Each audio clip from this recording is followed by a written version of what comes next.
Hola amigos, bienvenidos a su programa Los Cuentos del Tío Pepe, una producción nacional independiente de quien les habla Leopoldo Martínez, certificado 4680. Estamos a 200 años de la independencia, estamos a 200 años del 19 de abril, de esa época gloriosa, y les vamos a hacer una serie de programas que nos van a recordar a esa época y sus héroes. En el programa de hoy vamos a hablar de cómo eran nuestras fronteras el año de 1810, hace 200 años, que por lo demás deberían ser las mismas que tenemos ahora. Y para eso hemos traído a un invitado especial que ya una vez lo trajimos al programa como caraqueño de grado 33, pero hoy lo traemos como venezolano de grado 33, que no es nada más y nada menos que don Rafael Valeri Salvatierra, miembro de la Sociedad Bolivariana de Venezuela y del Instituto de Estudios Fronterizos de Venezuela. Don Rafael, bienvenido a nuestro programa. Muchas gracias por estar aquí, por permitirme hablar a nombre del Instituto de Estudios Fronterizos, del cual formo parte, soy miembro fundador, para comentar unas cuantas cosas. El tiempo no da para detalles, porque todas las constituciones de Venezuela han comenzado diciendo que el territorio nacional es el mismo que correspondió a la Capitanía General de Venezuela en 1810, salvo las pérdidas, pues, o las modificaciones debidas a tratados no viciados de nulidad. Bueno, Rafael, hay un principio que invocó el Libertador, que es el utis possidetis juris. ¿Podría usted explicarle a nuestra audiencia qué significa eso y qué tiene que ver eso con los límites de Venezuela en 1810? Sí, ese fue un principio jurídico invocado por el Libertador cuando estaba convocando a las Naciones Hermanas para una reunión, un congreso en Panamá, que vendría siendo algo así como el precursor de la Unión Panamericana, hoy día Organización de Estados Americanos. Ese principio uti possidetis, cómo poseíamos, igual a cómo poseíamos, o sea, el territorio de la República, el mismo que tuvimos cuando la Capitanía General de Venezuela, en 1810, que fue el año base para todas estas cosas. Y en esa época, básicamente todos los países aceptaron ese principio. Sí, tengo entendido que sí, que todos lo aceptaron. Ahora, ¿qué pasa? Que no todos lo respetaron. Una gran diferencia. La mayor parte de los problemas de límites que hemos tenido con nuestros hermanos ha sido debido a equivocada interpretación de los límites para 1810. Amigos, para entrar en materia con los límites de Venezuela en 1810, que repetimos una vez más, la Constitución vigente dice que deberían ser los mismos de 1810, vamos a pedirle a Rafael entonces, él nos trajo un mapa que a ustedes los va a impactar de manera negativa, porque van a ver lo que era la Capitanía General de Venezuela el año de 1810.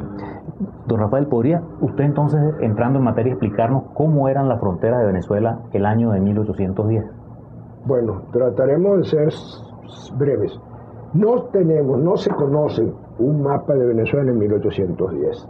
De modo que todos son hechos a base de interpretaciones, algunas más ciertas, algunas un poco más cerradas. Este mapa que hemos utilizado como base para nuestros estudios es el publicado por el Ministerio del Ambiente hace algunos años, cuando era ministro mi amigo, fundador del instituto, el ingeniero Roberto Pérez Lecuna. Roberto publica este mapa. Nosotros, es decir, yo lo que estoy haciendo, siendo portavoz de los que han estudiado esto a profundidad, que son investigadores e historiadores, como fueron el doctor Pablo Gercel Higueta, el padre González Oropesa, Salvador Itriago, Eugenio Evelar, está también el doctor Alberto Donis Ríos, Daniel de Barandiarán y muchos otros que formaron el Instituto de Estudios Fronterizos. Le hemos detectado, o le han detectado a ellos, ciertos detalles. Venezuela era la misma, para 1810 era la misma para 1777, excepto por la isla de Trinidad, que ya la habíamos perdido oficialmente desde 1802-1803. Tiene ciertos errores, algunos en menor cuantía, pero otros un poco más importante, porque se sitúa el Río Blanco como límite entre el Brasil y Venezuela, o sea, la provincia de Guayana, pero no, ese río no aparece por ninguna parte como límite. Esta línea aquí, que está interpretada no continua, sino una línea a trazos, porque es una aproximación, y este es un estudio del doctor Daniel Barandiarán. Y lo mismo por aquí, porque son toda base de interpretaciones. Amigos, para continuar nuestro programa vamos a pedirle a don Rafael que nos explique la parte más controversial de los límites de Venezuela, que es la parte de la Guajira, que ha sido objeto de numerosas discusiones entre la República de Venezuela y la República de Colombia. Don Rafael, ¿nos podría explicar ese límite de arriba en la Guajira que está en ese plano tan diferente del que tenemos actualmente? Sí, como has dicho, ha sido más controversial porque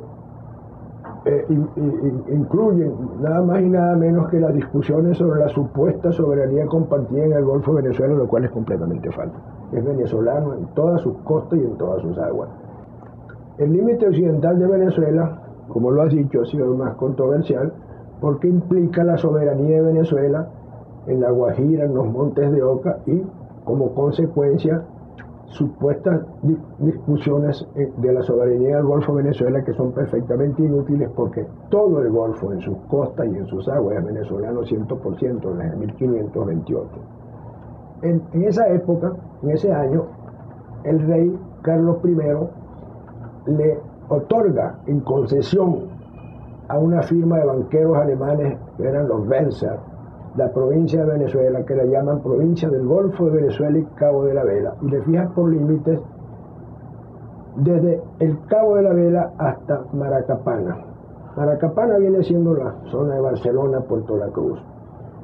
Ahora, el Cabo de la Vela no es, como mucha gente ha interpretado así a la ligera, el propio promontorio que se llama Cabo de la Vela. Ese es un accidente geográfico que le da nombre a esta zona completa, a esta región, que era la provincia del Cabo de la Vela. Pero, como al oeste se le había concedido la gobernación de Santa Marta a otro de los conquistadores descubridores, entonces hubo de fijarse dónde terminaba una y dónde comenzaba otra. Y se fijó entonces el río de la Hacha, o sea, la ciudad actual de Riohacha. El meridiano de Riohacha, porque la letra de las capitulaciones con los Wenzer dice de una mar a la otra, o sea, un meridiano que va de una mar a la otra.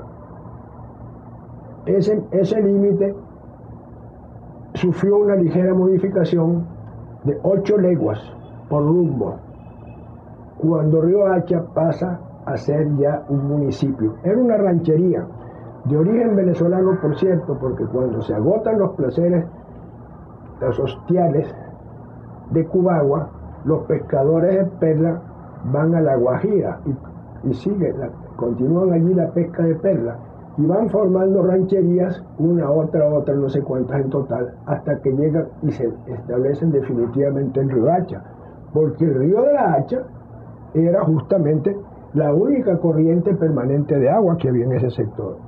Y eso fue una cosa pues que casi que obligó a la fundación de ese pueblo de Riohacha. Repito, al convertirse ya en municipio se le adjudican los ejidos. Y años más tarde, cuando es adscrita definitivamente a la ya mencionada gobernación de Santa Marta, entonces esos ejidos salen de Venezuela y pasan a la Nueva Granada.